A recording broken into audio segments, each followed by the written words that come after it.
മാതർമേ മധുകൈഢഭഗ്നി महिषप्राणापहारोद्यमे हेला निर्मितधूम्रलोचनपथे हे चण्डमुण्डात्मिनी निःशेषीकृतरक्तबीजधनुजे नित्ये निशुम्भापहे ശുംഭധ്വംസിനി സംഹരാശുദുരിതം ദുർഗേ നമസ്തേംബിയേ. ദേവി മാഹാത്മ്യം തുടരാണ്. ഇന്ന് ബ്രഹ്മാവ് ദേവിയെ മഹാമായയെ സ്തുതിക്കണതായിട്ടാണ് പറഞ്ഞത്. ബ്രഹ്മാവിൻ്റെ സ്തുതി തുടരാണ്. വിഷ്ണു ശരീരഗ്രഹണമഹമീശാനയേവ ച കാരിതാസ്തേ യതോതസ്ത്വം കസ്തോതും ശക്തിമാൻ ഭവേത്. വിഷ്ണു ശരീരഗ്രഹണം എന്ന് വെച്ചാൽ അവിടെ ജഗത്തിനെ മുഴുവൻ സൃഷ്ടിക്കുന്നതായിട്ടുള്ള ആ വിഷ്ണു ഏവ കാരിതസ്തേ, എനിക്കും വിഷ്ണുവിനും അഹം ഈശാനഹ, ഈശാനച്ച ശിവൻ, ഈ മൂന്ന് പേർക്കും വിഷ്ണുവിനും എനിക്കും ഈശാനനും ശിവനും എല്ലാം തന്നെ ശരീരഗ്രഹണം കാരിതാഹ, എല്ലാവർക്കും ശരീരം ഉണ്ടാക്കി തന്നത് തന്നെ മായാദേവിയാണ് എന്നുള്ളതാണ്. സ്വതേ ശരീരമില്ലാത്തതാണല്ലോ ഈ ആത്മാവ് എന്ന് പറയുന്നതായിട്ടുള്ള അനന്തശായിയായിട്ടുള്ള ഭഗവാൻ തന്നെയാണ് മഹാവിഷ്ണുവായിട്ടും ശിവനായിട്ടും ബ്രഹ്മാവായിട്ടും ശരീരം മൂന്നെണ്ണായി എന്നുള്ളത് പല ദിക്കിലും പറയുന്നുണ്ടല്ലോ. അപ്പം ഇങ്ങനെ മൂന്ന് ശരീരം സ്വീകരിച്ചതും അതും മായയുടെ വിലാസം തന്നെയാണ് എന്നുള്ളതാണ്. മായയുടെ വിലാസം കൊണ്ട് തന്നെയാണ് ഈ ഞങ്ങൾക്ക് മൂന്ന് പേർക്കും ശരീരം, ഓരോരോ ശരീരം ഉണ്ടായിട്ടുള്ളത് എന്നാണ്.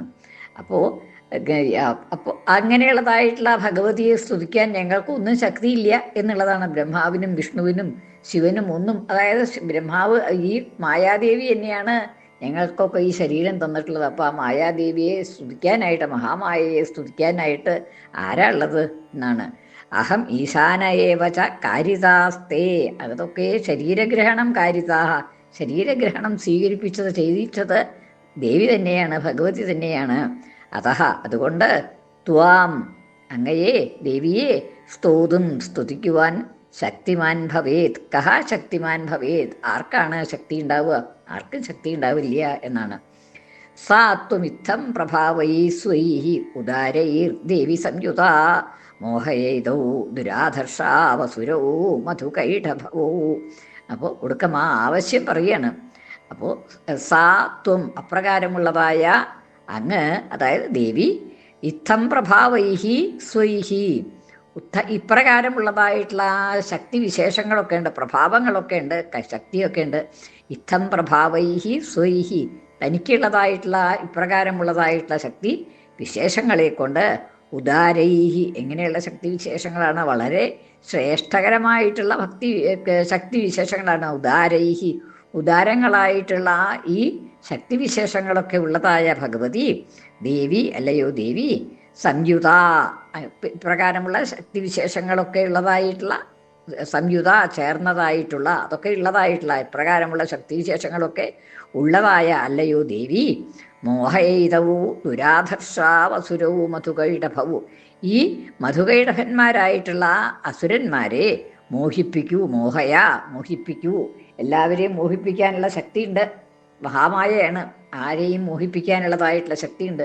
അപ്പോൾ അങ്ങനെയുള്ളതായിട്ടുള്ള ദേവി ഈ അസുരന്മാരെ, മധു കൈടഭൻ എന്ന് പറയുന്നതായിട്ടുള്ള ഈ രണ്ട് അസുരന്മാരെയും ദുരാധർഷവും, അതേ കീഴ്പ്പെടുത്താൻ ആർക്കും കഴിയാത്തതായിട്ടുള്ള അസുരന്മാരാണ്. അതായത് വളരെ വിഷമായിട്ടുള്ളതായിട്ടുള്ള അവരെ കീഴ്പ്പെടുത്തുക എന്നുള്ളത്, ഈ അസുരന്മാരെ കീഴ്പ്പെടുത്തുക എന്നുള്ളത് വളരെ വിഷമമാണ്. അപ്പം അതുകൊണ്ട് അവരെ മോഹിപ്പിക്കൂ എന്ന് പറയണം. മോഹിപ്പിക്കൂ ഏതൗ, ഈ ദുരാധർഷവും അസുരവും, ദുരാധർഷന്മാരായിട്ടുള്ള, കീഴ്പ്പെടുത്താൻ പ്രയാസമുള്ളതായിട്ടുള്ള ഈ അസുരന്മാരെ, മധുകൈടഭൻ എന്നുള്ളതായിട്ടുള്ള ഈ രണ്ട് അസുരന്മാരെയും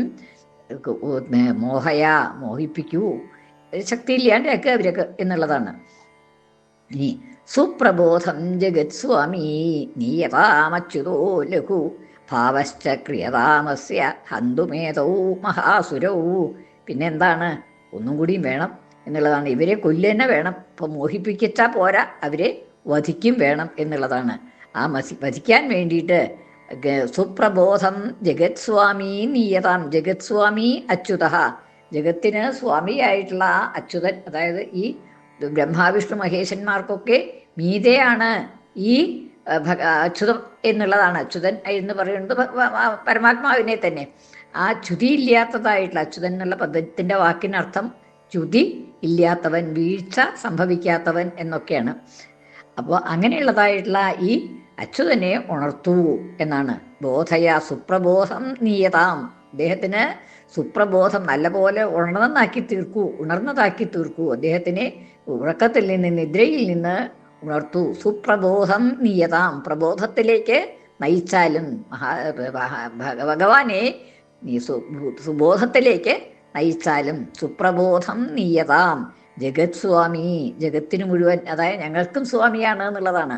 അങ്ങനെയുള്ളതായിട്ടുള്ള ഈ അച്യുതനെ പ്രബോധത്തിലേക്ക് നയിച്ചാലും. ലഘു, വേഗത്തിൽ വേണം ഇനിയും. ഭാവശ്ച ക്രിയതാം അസ്യ, എന്നിട്ട് അത് പോരാ, അച്യുതന് തോന്നിക്കും വേണം. ഭാവ ക്രിയതാം, ഭാവം ഉണ്ടാക്കൂ, അതിനുള്ളതായിട്ടുള്ള താല്പര്യം ഉണ്ടാക്കൂ. എന്തിനാണ് ആ താല്പര്യം വേണ്ടത്? ക്രിയതാം ചെയ്യപ്പെട്ടാലും, ഭാവത്തെ ഉണ്ടാക്കിയാലും, അദ്ദേഹത്തിന് അതിനുള്ളതായിട്ടുള്ള മനസ്സിനെ ഉണ്ടാക്കിയാലും. അസ്യ ഹന്തുമേതോ മഹാസുരവും, ഈ മഹാസുരന്മാരെ വധിക്കാനായിട്ട്, ഏതോ മഹാസുരവും, ഈ മഹാസുരന്മാരെ ഹന്തും വധിക്കുവാനായിട്ട് അദ്ദേഹത്തിനെ തോന്നിപ്പിക്കണം എന്നുള്ളതാണ്. അതും കൂടി വേണം, ഉണർത്തിയാൽ പോരാ, ഈ മഹാസുരന്മാരെ വധിക്കാനായിട്ട് അദ്ദേഹത്തിനെ കൊണ്ട് തോന്നിക്കണം എന്നുള്ളതാണ്. അപ്പം എന്നിട്ട് പിന്നെ മഹർഷി പറയാണ്, ഇപ്പം ഇങ്ങനെ ബ്രഹ്മാവ് സ്തുതിച്ചു എന്ന് പറഞ്ഞു, ബ്രഹ്മാവ് സ്തുതിച്ച് തൻ്റെ ആവശ്യവും പറഞ്ഞു.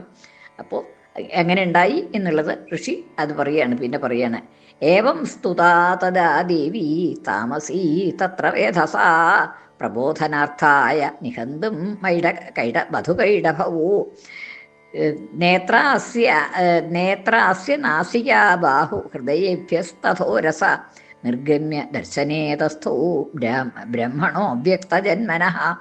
രണ്ട് ശ്ലോകവും ഒന്നിച്ചാണ് അർത്ഥം പറയണത്, അന്വയം വരണത് അതാണ്. ഏവം സ്തുത, ഇപ്രകാരം സ്തുതിക്കപ്പെട്ടതായ തഥാ ദേവി, ആ ദേവി, ഇപ്രകാരം സ്തുതിക്കപ്പെട്ടതായ ദേവി താമസീ, തമസ് ആയിട്ടുള്ള രൂപത്തോടു കൂടിയിട്ടാണ് അവിടെ, മഹാമായയാണല്ലോ, അപ്പോൾ താമസ രൂപത്തോടു കൂടിയിട്ടാണ് പ്രത്യക്ഷപ്പെട്ടത് എന്ന് പറയാണ്. താമസീ തത്ര വേധസ വിഷ്ണോഹോ പ്രബോധനാർത്ഥായ. വേധസ്സിനാൽ അതായത് ബ്രഹ്മാവിനാൽ, വേധാവ് എന്ന് പറഞ്ഞാൽ വേധസ് ബ്രഹ്മാവാണ്. വേധസ ബ്രഹ്മാവിനാൽ തത്ര അവിടെ സ്തുതിക്കപ്പെട്ടതായ, ഏവം സ്തുതാ ദേവി, ഇപ്രകാരം സ്തുതിക്കപ്പെട്ടതായ ആ ദേവി താമസീ, താമസ രൂപത്തോടുകൂടി, തമോരൂപത്തോടുകൂടി പ്രബോധനാർത്ഥായ, പ്രബോധിപ്പിക്കാൻ, വിഷ്ണുവിനെ ഉണർത്താൻ വേണ്ടിയിട്ട്, വിഷ്ണോഹോ പ്രബോധനാർത്ഥായ, വിഷ്ണുവിനെ ഉണർത്തുന്നതിന് വേണ്ടി ഇപ്രകാരം ബ്രഹ്മാവിനാൽ സ്തുതിക്കപ്പെട്ടതായ ദേവി നിഹന്തും മധുകൈടഭൗ, എന്തിനു വേണ്ടിയിട്ടാണ് ഉണർത്തുന്നത്? മധുകൈടഭൗ നിഹന്തും മധുകൈടഭന്മാരെ, മധുവിനെയും കൈടഭനെയും വധിക്കാനായിട്ട് ഇപ്രകാരം വിഷ്ണുവിനെ ഉണർത്താൻ വേണ്ടിയിട്ട് ബ്രഹ്മാവ് സ്തുതിച്ചപ്പോൾ നേത്രാസ്യ നായികാ ബാഹു ഹൃദയേഭ്യ തഥോരസഹ നിർഗമ്യ, പുറത്തേക്ക് വന്നു എന്നാണ്. ഭഗവതി പുറത്തേക്ക് വന്നു. എങ്ങനെ? അതായത് യോഗനിദ്രയിൽ കിടത്തിയിരിക്കുകയായിരുന്നു ഈ ഭഗവാനെ യോഗനിദ്രയിൽ കിടത്തിയിരിക്കുകയാണ്. എല്ലാ പുറത്തേക്ക് വരാനുള്ളതായിട്ടുള്ള യാതൊരു ഇതും ഇല്ലാതെ കണ്ട എല്ലാ ദ്വാരങ്ങളും അടച്ച്, കണ്ണുകളടച്ച് മൂക്കുകളടച്ച് ഒക്കെ അടച്ച് കിടത്തിയിരിക്കുകയാണ് ഭഗവാനെ എന്നുള്ളതാണ്. അത് കൂടെയൊക്കെ എല്ലാ ദ്വാരങ്ങളിൽ കൂടെയും പുറത്തേക്ക് വന്നു എന്നാണ്. നേത്ര ആസ്യ നാസിക ബാഹു ഹൃദയേഭ്യ, നേത്രങ്ങള് കണ്ണുകള്, ആസ്യം മുഖം, നാസിക മൂക്ക്, ബാഹു കൈകള്, ഹൃദയം, ഇവയിൽ നിന്ന് ഉരസ് മാറിടം, ഇതിൽ നിന്നെല്ലാം പുറത്തേക്ക് വന്നു എന്നുള്ളതാണ്. ഇവിടുന്നൊക്കെ നിർഗമ്യ, പുറത്തേക്ക് വന്നിട്ട് ദേവി പുറത്തേക്ക് വന്നു. ഭഗവാന്റെ മായയായിട്ട് ഭഗവാനെ ഉറക്കിയിരുത്തിരുന്നായ ദേവി മഹാമായ ഈ ഭാഗങ്ങളിൽ കൂടിയൊക്കെ, അവയവങ്ങളിൽ കൂടിയൊക്കെ പുറത്തേക്ക് വന്നു. നിർഗമ്യ ദർശനേ തസ്ഥൗ, ദർശനത്തിൽ നിന്നു, അതായത് ബ്രഹ്മാവിനെ കാണാനായിട്ട് ബ്രഹ്മാവിൻ്റെ മുമ്പിൽ പ്രത്യക്ഷമായി എന്നുള്ളതാണ്. ദർശനേ തസ്ഥൗ, ദർശനത്തിൽ നിന്നു പ്രത്യക്ഷമായി. ബ്രഹ്മണ അവ്യക്തജന്മന ബ്രഹ്മണ ദർശനേ, അവ്യക്തമായ ജന്മത്തോടു കൂടിയ ഈ താമരയിൽ നിന്ന് ബ്രഹ്മാവ് ഉണ്ടായത് എങ്ങനെയാണ് എന്നൊന്നും ആർക്കും നിശ്ചല്യം. അങ്ങനെയുള്ളതായിട്ടുള്ള അവ്യക്തമായ ജന്മത്തോടു കൂടിയ ആ ബ്രഹ്മാവിൻ്റെ മുൻപിൽ ദേവി പ്രത്യക്ഷപ്പെട്ടു എന്നാണ്. നിർഗമ്യ ദർശനേ തസ്തൗ, ദർശനത്തിൽ വർത്തിച്ചു, ദർശനത്തിൽ നിന്നു, ദർശനത്തിൽ കാണാറായി പ്രത്യക്ഷമായി നിന്നു, ബ്രഹ്മാവിന് പ്രത്യക്ഷമായിട്ട് നിന്നു ദേവി എന്നാണ് അവിടെ പറഞ്ഞത്. ശ്രീ ശിവ ശിവശക്തിഐക്യരൂപിണി ലളിതാംബിക, ശ്രീ ശിവ ശിവശക്തിഐക്യരൂപിണി ലളിതാംബിക, ശ്രീ ശിവ ശിവശക്തി ഐക്യരൂപിണി ലളിതാംബിക. ശ്രീ ലളിതാംബികയേ നമഃ.